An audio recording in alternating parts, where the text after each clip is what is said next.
Энергиясыз ештеңе ешқашан өзгермес еді. Тіпті еш нәрсе болмас деді. 5, 4, 3, 2, 1. Fire in the hole.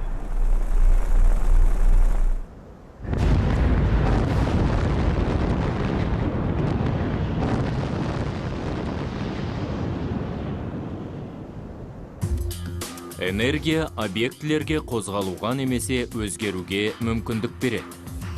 Температураның, пішіннің және агрегаттық күйдің де өзгеруі энергияға тәуелді. Кез келген оқиға энергия өзгерісін білдіреді.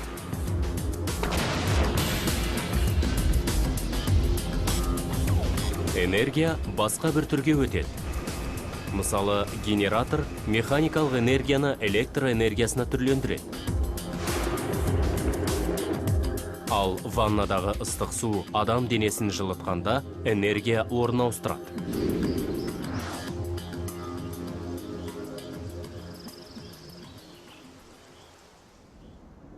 Энергияның көптеген түрлері бар. Олардың барлығы джоульмен өлшенеді.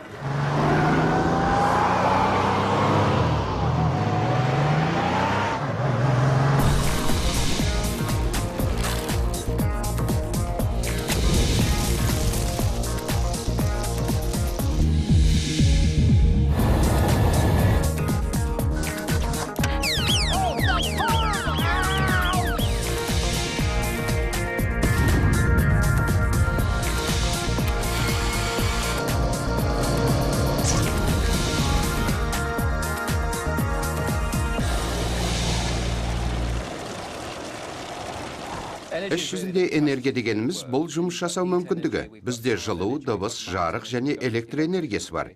Біз үшін әрине ең маңыздысы жылу энергиясы. Біз энергияны алуан түрлі тағамдардан аламыз, және ол бізге жылынуға, денеміздің қозғалуына, бұлшық еттеріміздің жұмыс істеуіне мүмкіндік береді.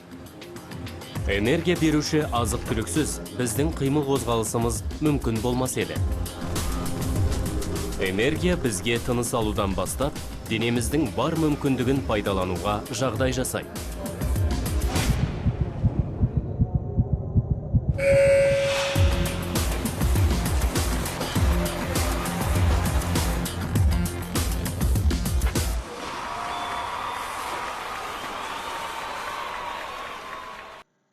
Енді оқушылар, біз жаңа видеомыздан байқағанымыздай, бүгінгі тақырыбымыз энергия жайлы болмақ.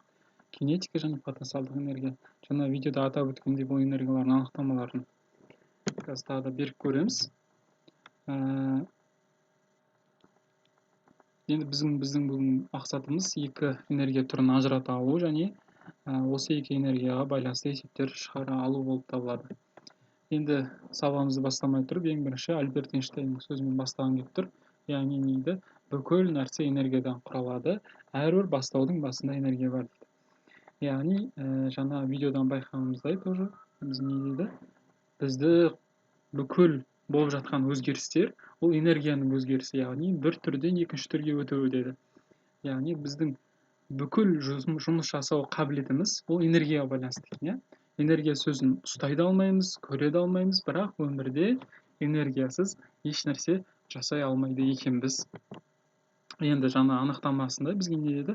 Дененің жұмыс істей алу қабілетін сипаттайтын шаманы энергия деп атаймыз деді. Ол джоульмен өлшенеді екен, Енді энергияның екі түрі бар. Біз бүгін тоқталатын түрі ол механикалық болып табылады, ал ішкі энергияны сіз жоғары сыныптарда өтесіздер. Олар кинетикалық және потенциалдық энергиялар.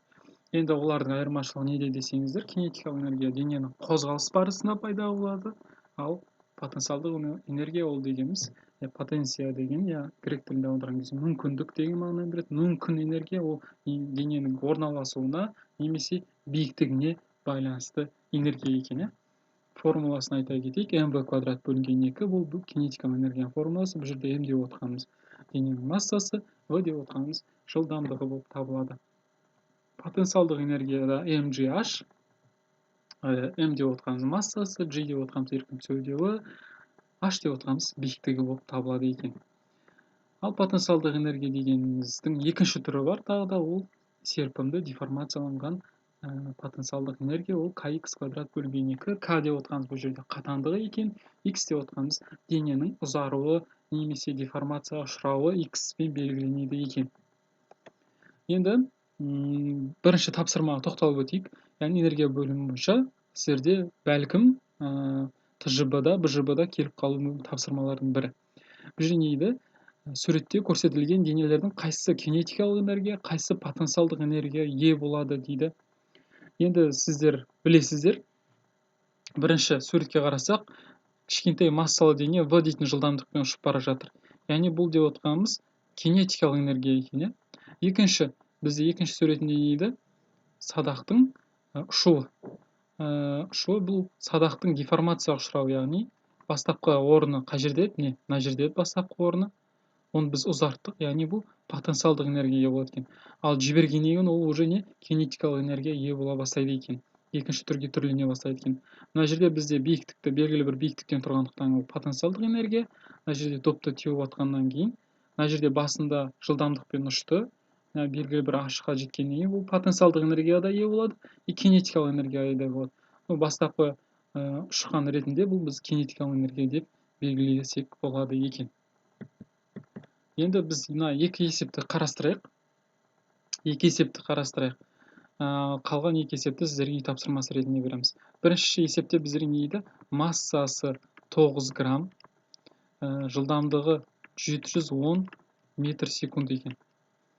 Кинетикалық энергиясын табу керек. Кинетикалық энергиясы EK деген әріппен белгіленеді. Яғни бұны табатын болсақ, бізде өте оңай формуласы тұр. Ол EK тең болады mv квадрат бөлінген 2 екен, оқушылар.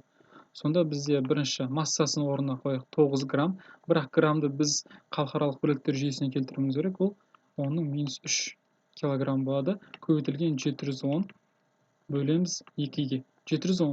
750-дің квадратына тең болады. Квадраттаймыз. Сол кезде шыққан кезде сізде кинетикалық энергиясының мәні шығады екен. Екінші есепке мән берейік.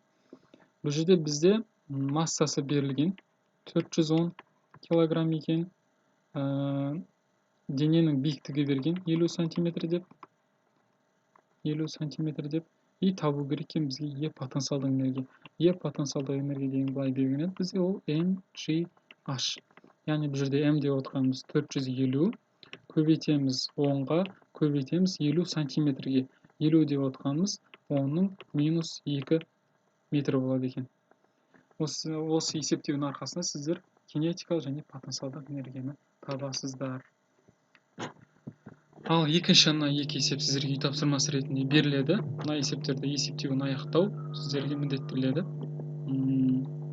Енді рефлексия дегенімізге келейік. Яғни бүгінгі сабақта сіздер не түсіндіңіздер, не білдіңіздер, қай нәрсені қолдана алдыңыздар. Осыны сіздер жазып, маған Google Classroom арқылы жіберетін боласыздар. Осымен біздің сабақ аяқталды. Сау болыңыздар.